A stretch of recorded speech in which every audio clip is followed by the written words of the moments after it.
नमस्कार, खबरों का पंचनामा देख रहे हैं आप। मैं हूं आपके साथ पूजा। हम लेकर आए हैं देश और दुनिया की 5 बड़ी खबरें, जिस पे चर्चा के लिए मेरे साथ स्टूडियो में मौजूद हैं कैपिटल टीवी के editor in chief doctor Manish Kumar. Doctor साहब, बहुत बहुत स्वागत है आपका। धन्यवाद। सबसे पहले नजर हेडलाइंस पर। फ्रांस स्लोवाकिया दौरा पूरा कर भारत लौटते ही एक्शन में पीएम मोदी का कल से बंगाल दौरा। बंगाल की धरती से पीएम किसान योजना की 23वीं किस्त करेंगे जारी। 21 जून को कोलकाता में अंतर्राष्ट्रीय योग दिवस के कार्यक्रम में शामिल होंगे पीएम मोदी। ममता बनर्जी को फिर बड़ा झटका। ममता के करीबी पूर्व मंत्री ज्योतिप्रिया मलिक ने पार्टी के सभी पदों से दिया इस्तीफा। तो वहीं कलकत्ता हाईकोर्ट ने ममता और अभिषेक को कोर्ट की अवमानना का भेजा नोटिस। साथ ही दिल्ली में स्पीकर से मिले अभिषेक बनर्जी। शिवसेना का 60वां स्थापना दिवस आज। दोनों गुटों की अलग अलग रैली। उद्धव के बागी सांसदों ने फिर बोला हमला। पार्टी टूटने पर संजय राउत ने खोया आपा। गाली गलौज के साथ साथ मारने पीटने की धमकी पर उतरे। 56 साल के हुए राहुल गांधी। कांग्रेस मुख्यालय में बर्थडे हुआ सेलिब्रेट। वाराणसी में जन्मदिन पर कांग्रेसियों ने राहुल गांधी को बनाया भगवान परशुराम। गंगा में किया दुग्धाभिषेक। वीडियो पर जमकर मचा बवाल। राम मंदिर चढ़ावा चोरी पर अयोध्या से गरजे सीएम योगी आदित्यनाथ। गुस्से में बोले 15 दिन रुकिए, दूध का दूध पानी का पानी होगा, दोषियों को बख्शा नहीं जाएगा। खबरों की शुरुआत में सबसे पहले बात पीएम मोदी की। प्रधानमंत्री नरेंद्र मोदी फ्रांस और स्लोवाकिया के दौरे को पूरा कर भारत लौट चुके हैं और लौटते ही पीएम एक्शन में भी नजर आ रहे हैं। भारत लौटते ही पीएम का महत्वपूर्ण बंगाल दौरा होने जा रहा है। पीएम मोदी 20 और 21 जून को पश्चिम बंगाल पहुंचकर वहां कई अहम कार्यक्रमों में हिस्सा लेंगे। बंगाल दिवस कार्यक्रम में शामिल होने के साथ ही वो किसानों को भी कई बड़े तोहफे देंगे। कई विकास परियोजनाओं का उद्घाटन, लोकार्पण और शिलान्यास करेंगे। बंगाल के लोगों के नाम उनका संबोधन भी होना है। बंगाल के तारकेश्वर से ही पीएम किसान योजना की 23वीं किस्त जारी करेंगे। 9 करोड़ से ज्यादा किसानों के बैंक खाते में सीधे 2-2 हजार रुपए ट्रांसफर किए जाएंगे।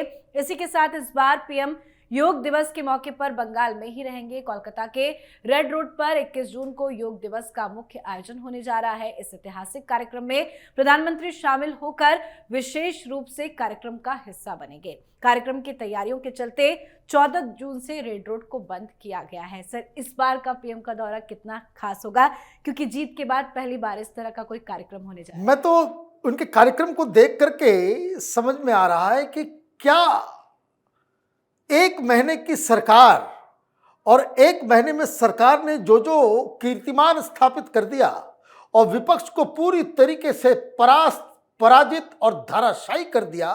और अब वहां प्रधानमंत्री ममता बनर्जी ने कहा था कि चुनाव के बाद चांटा मारेंगे, सरकार गिराएंगे। इसको कहते हैं कि छाती पे चढ़ के अपनी जीत को साबित करना। 3-4 बड़ी बड़ी चीजें।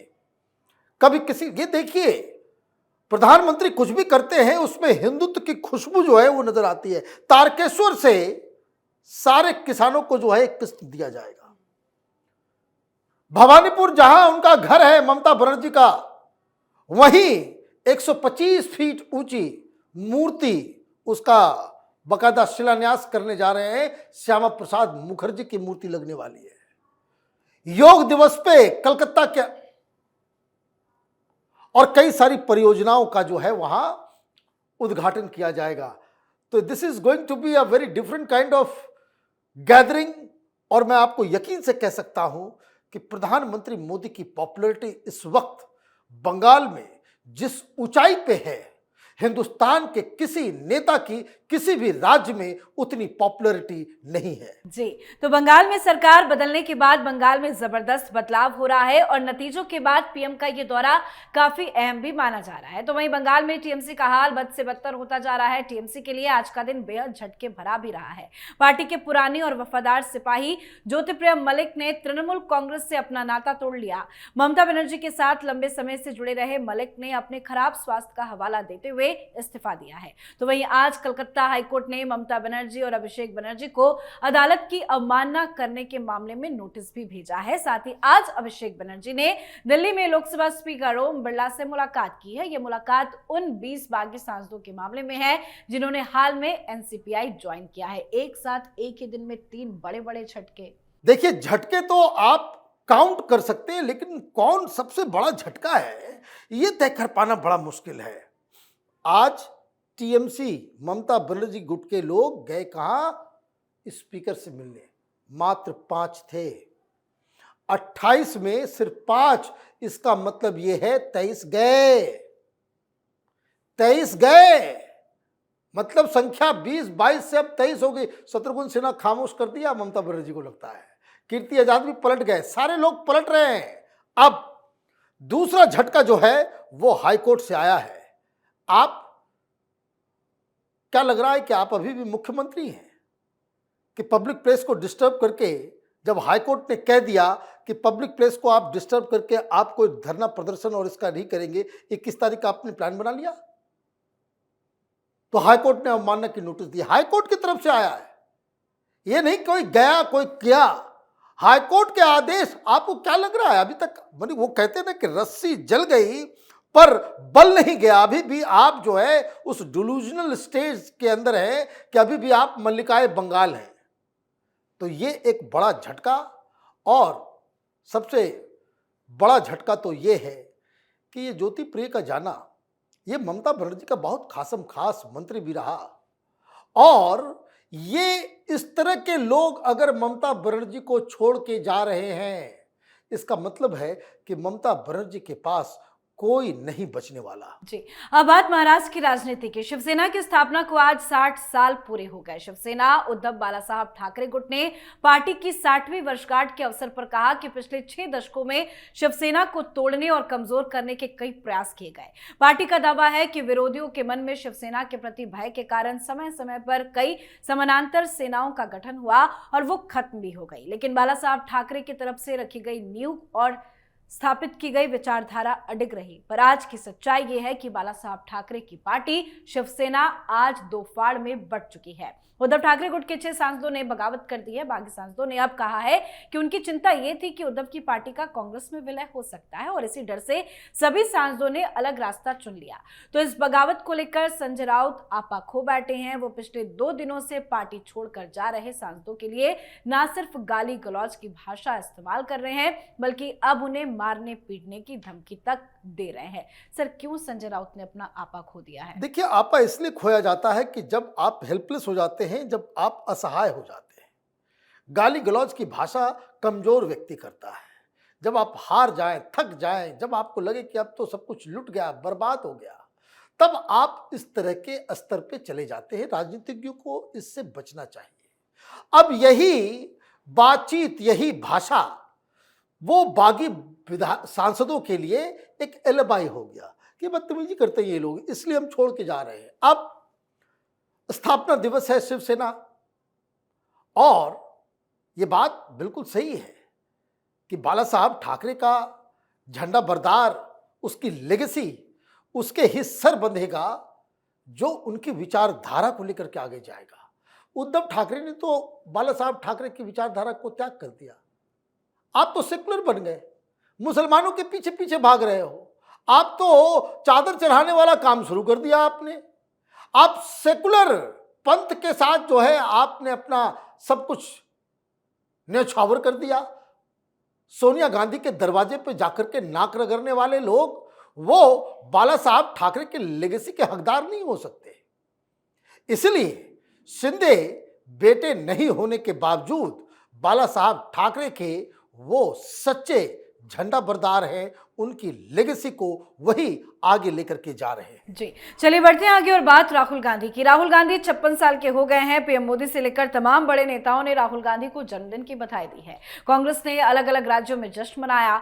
कांग्रेस मुख्यालय इंदिरा भवन में आज राहुल गांधी का जन्मदिन सेलिब्रेट किया गया। यहाँ उन्होंने कांग्रेस अध्यक्ष मल्लिकार्जुन खड़गे, प्रियंका गांधी वाड्रा, वेणुगोपाल समेत कांग्रेस नेताओं और कार्यकर्ताओं की मौजूदगी में केक काटकर अपना जन्मदिन सेलिब्रेट किया है। कार्यकर्ताओं को राहुल ने बब्बर शेर बताया है। कांग्रेस ने कहा है कि राहुल गांधी देश के युवाओं, किसानों, मजदूरों और आम जनता की आवाज बन गए हैं। उन्होंने महंगाई, बेरोजगारी और अन्य जन समस्याओं के खिलाफ संसद से सड़क तक संघर्ष किया है। राहुल जनता की पहली पसंद है। तो वहीं इस बीच एक वीडियो आया जिसको लेकर जमकर बवाल मचा हुआ है। वीडियो में कांग्रेस कार्यकर्ताओं ने राहुल गांधी की भगवान परशुराम के स्वरूप में पूजा की। मां गंगा की बीच धारा में वैदिक मंत्रोच्चारण के साथ दुग्धाभिषेक भी किया गया। कार्यकर्ताओं ने 11 किलो लड्डू का केक बनाकर काटा। अब इस वीडियो का जमकर विरोध भी हो रहा है। सर, ये किस तरह का बर्थडे सेलिब्रेट कर रहे हैं राहुल गांधी के खासम खास? देखिए, राहुल गांधी अगर हिंदू होते ना तो आज किसी मंदिर में जाकर के पूजा करते। ये बनावटी लोग, बनावटी काम और इनके चमचे, वो परशुराम के वेशभूषा में राहुल गांधी को शर्म नहीं आती? इन लोगों को सब कुछ बेच दिया इन लोगों ने। ये तमाशा बिल्कुल बंद होना चाहिए। जननायक, हैप्पी बर्थडे, जन्मदिन की शुभकामनाएं, जननायक बना दो ट्विटर के ऊपर। अब सवाल क्या है, जन्मदिन तो लोगों को याद रहा। आपने सही याद दिलाया कि 56 साल के हो गए राहुल गांधी। 4 साल के बाद वृद्धा पेंशन मिलना चालू हो जाएगा इनको। बूढ़े हो गए, वृद्धावस्था में पहुंच रहे हैं। अभी तक लोगों को लग रहा है युवा युवा युवा। जो व्यक्ति इतने सालों तक अपने आप को प्रूव नहीं कर पाया, वो आगे क्या प्रूव करेगा? एक बात कहता हूं पते की, जितने भी महान लोग पैदा हुए ना, वो अपने कम आयु में ही उन्होंने कीर्तिमान स्थापित कर दिया। 56 साल का जो है व्यक्ति अब कोई नए, उसको कह सकते कि नई चीज जो है वो क्रिएट नहीं कर सकता। अच्छे व्यक्ति हैं, अच्छा सोबर उनका जिंदगी जीने का एक तरीका है। राजनीति जबरदस्ती उनसे मत करवाया करें। कांग्रेस पार्टी की यही सबसे बड़ी भूल है कि एक अच्छे व्यक्ति से आप राजनीति जैसे हार्डकोर चीजों में उनको इन्वॉल्व कर देते हो और खामखा उनको जो है इस तरीके से कभी परशुराम बना दिया, कोई पिछली बार कोई बना दिया था 2014 से पहले सोनिया गांधी को देवी दुर्गा बना दिया था भोपाल के अंदर। क्या हश्र हुआ? तो ये बेकार की चीजें कांग्रेस पार्टी को, ये जो चमचागिरी वाली जो राजनीति और वो जो कल्चर है, उससे निकलने की आवश्यकता है। जी, अब बात आज की आखिरी खबर की। राम मंदिर में दान के गबन को लेकर विवादों के बीच मुख्यमंत्री योगी आदित्यनाथ आज अयोध्या पहुंचे। सीएम योगी ने राम मंदिर चंदा चोरी विवाद पर बड़ा बयान दिया। सीएम योगी ने कहा कि जिस कांग्रेस ने कभी राम को नकार दिया, वो पार्टी आज मंदिर के नाम पर मचल रही है। जिस समाजवादी पार्टी ने राम भक्तों पर गोली चलवाई, वो सपा आज अयोध्या को बदनाम कर रही है। सरकार ने एसआईटी का गठन किया है। बहुत जल्द दूध का दूध और पानी का पानी जरूर होगा। सीएम योगी ने कहा कि मेरा राम भक्तों से अनुरोध है कि जांच पूरी होने तक कोई बयानबाजी ना करे। सबूत है तो एसआईटी को सौंप दे। सर, जांच तो तेजी से जारी है। एसआईटी छानबीन और पूछताछ भी कर रही है, लेकिन आज सीएम योगी ने किस तरह से कांग्रेस और सपा को आड़े हाथों ले लिया? देखिए, सबसे बड़ी चीज आरोप है कि वहां चोरी हुई है। दूध का दूध, पानी का पानी किया जाएगा, किसी को भी छोड़ा नहीं जाएगा। ये अगर योगी आदित्यनाथ कह रहे हैं, ही मीन्स इट। फिर आप ये समझिए कोई हैंकी पैंकी नहीं होगा। चंपत राय साहब इतने वरिष्ठ व्यक्ति हैं, आज मुख्यमंत्री के कार्यक्रम में उनको आने से मना कर दिया गया। क्यों? क्योंकि उनकी भी कुछ जिम्मेदारी है। यह होता है कि जब शासन प्रशासन अपने हिसाब से किसी चीज के तह तक जाने की कोशिश करता है। उन्होंने क्या कहा कि ये जो कांग्रेस पार्टी है, समाजवादी पार्टी, उनका इंटेंशन ये नहीं है कि चोरी हो गई, चोर को पकड़ा जाए। वो दरअसल राम मंदिर को बदनाम करना चाह रहे हैं, हिंदुओं की आस्था पे चोट देना चाह रहे हैं। और इसलिए योगी आदित्यनाथ ने कहा कि जिस किसी के पास भी सबूत है, सीधे एसआईटी को कांटेक्ट करो, एसआईटी को आप जो है बताएं। लेकिन उससे पहले ये जो माहौल बनाया जा रहा है, उससे बचने की आवश्यकता है। तो ये उम्मीद रखनी चाहिए, 15 दिन का समय दिया गया एसआईटी को। 50 से ज़्यादा लोगों से पूछताछ, घेराबंदी, बहुत सारी जानकारी जो है वो ऑलरेडी आ चुकी है, जिसका बताना अभी इस वक्त उचित नहीं होगा। और जो नेता बयानबाजी कर रहे हैं, उनको इससे परहेज करने की आवश्यकता है, क्योंकि इससे जांच इन्फ्लुएंस होता है। तो ये देखिए, 15 दिन इंतजार, इतने सालों तक राम मंदिर के लिए इंतजार हुआ है, तो 15 दिन इंतजार करने में कोई गलती नहीं है। बिल्कुल, बहुत बहुत धन्यवाद सर समझाने के लिए। धन्यवाद। तो खबरों का पंचनामा में आज के लिए फिलहाल इतना ही। देश विदेश की बाकी खबरों और उनके सटीक एनालिसिस के लिए देखते रहिए कैपिटल टीवी। हमें लाइक कीजिए, शेयर कीजिए और कैपिटल टीवी को सब्सक्राइब कीजिए। नमस्कार।